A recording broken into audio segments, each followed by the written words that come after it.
Marner too. He's on a roll here. Yeah, he got her going. Last night he didn't. I mean, you're just nitpicking, right? I guess that's what. I guess when you're that good of a player, that's what ends up happening to you. But I mean, yeah, he wasn't great last night. And then he got that pass off to JT. They buried that. Then they went to overtime. He got a secondary assist. So no, I don't know, Mitch. You see a lot of people say like Mitch reads the things that are said about him. Mitch takes things like maybe he reads too much into it and he puts a lot of it on his shoulders. But I mean, I just think now it's to the point now where you can kind of I don't want to say coast, but I don't think people give a shit what you do in the regular season. I really don't. Like if Mitch was to go there and be a 90-point getter, I think people would be cool. But if you could bounce first round again, I don't think it really matters. So I think a lot of the heat that these star guys take isn't for the regular season play, obviously, but it carries over into the regular season. Because last time we watched these guys, they blew a 3-1 series lead. Yeah. So I think once they get comfortable, and I mean, a lot of new faces, a lot of new bodies and stuff, but I was never worried about Mitch or them having a good regular season. To me, it's playoff time. Like when they're focused on you, there's more check, and it's tighter hockey. Like he's disappeared last two playoffs. So to me, I'm not worried about regular season with those guys. They're going to put up the numbers. We all know that. Oh yeah. It's what are they going to do come playoff time? But yeah, it's always nice to see when the big boys score. 2 games in a row now. They've been on in every goal, so. Well, and it's big wins too. I mean, you beat Vegas, and now they're banged up. They're banged up. They got a lot of injuries, but then to beat Tampa, and they are a different team this year, but still, I mean, defending Cup champions, and to come back and win that game, that's huge. And I'm sitting here literally just holding on to the Cup final run. You know what I mean? Because we're 10 or 11 games into the season now for the Habs, and it's done. Like, there's no way that they can make the playoffs now. They've got what? They're 3-8. Yeah. And every single loss is a regulation loss. They haven't even fucking snuck out some OT points here. And some haven't even been close losses. Yeah. A lot. I think 7 of the 9 losses are blowouts, or 7 of the 8. So it's just like, so I'm just holding on to that Cup final run. It's like, because what else do we got at this point? Imagine if they had gotten bounced to the Leafs in 5 or whatever, and then this is how they still have that crazy off season.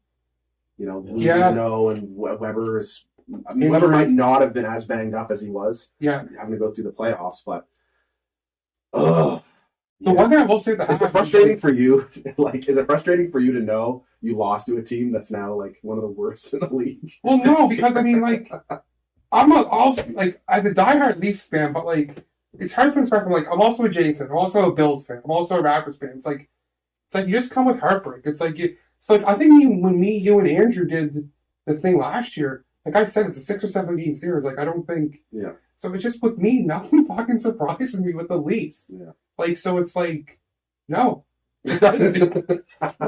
Doesn't surprise me at all. You didn't go in thinking they were going to win it. It's like.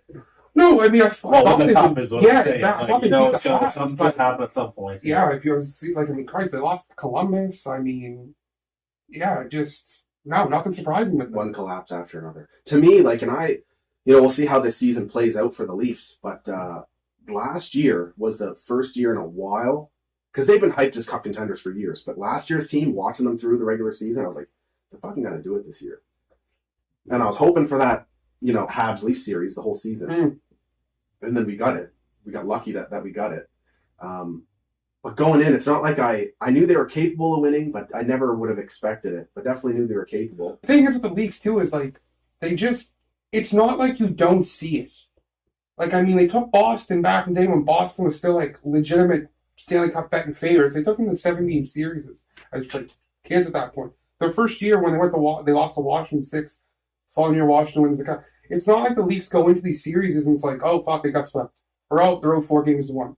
You know what I mean? Like, they're going 7 or 5 with Columbus. So it's like they show you in those games, that's what's so frustrating.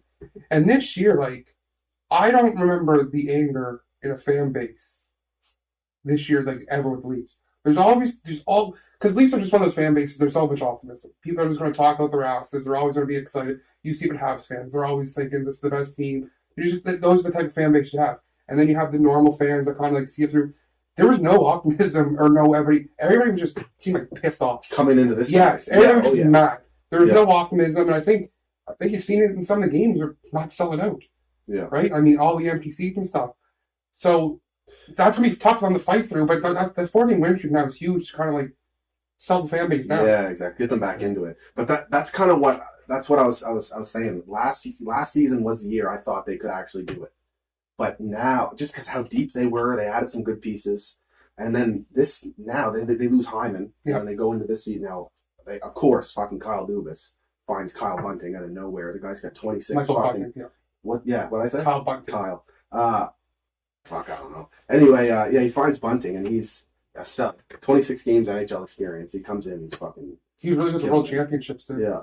And, but still, it's now with the Riley contract, and, they've got a lot of question marks moving forward. Like, how are they going to build around all these contracts? You need Sandy and Liljegren to hit now. Yeah. Right? I mean, Hall. Brody has to stay. Hall's obviously gone. I don't think that going forward, obviously next year he's on the roster.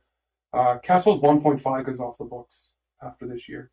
So, but that's not, but you need, like, you're not needing Nick Robinson to be a player next year, full-time player on the team.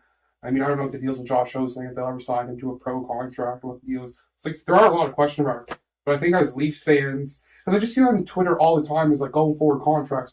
It's like, who cares? Like, you worry about this year. Like, if the Leafs would have won a cup 2 years ago with the contracts, with people still be going about contracts, what are you going to do going forward? What are you going to do going forward? They probably would. You got a cup, though. But at least you have a cup. You know what I mean? Leafs, they got to find something to talk so about. just like last night, people going on, Jack Campbell plays a great game. And people going, Jack Campbell's going to price himself out of Toronto. It's like, just focus on this year. Like, who cares? Why? So much shit can happen. So it's like, the Leafs fan base is just so mad this year. And they have every right to be. Like, every right to be pissed off that team.